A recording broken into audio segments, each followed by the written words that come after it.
samar Kenya ko ipi wondura jisi anme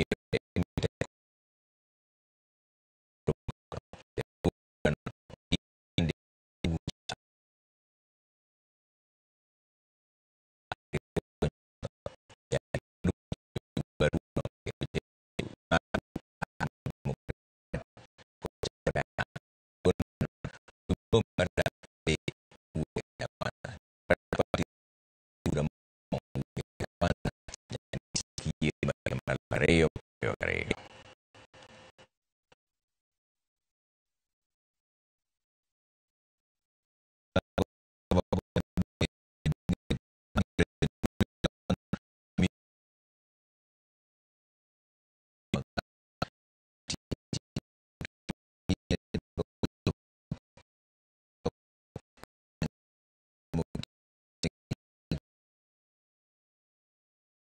Gibiro budaya Teresa Odoro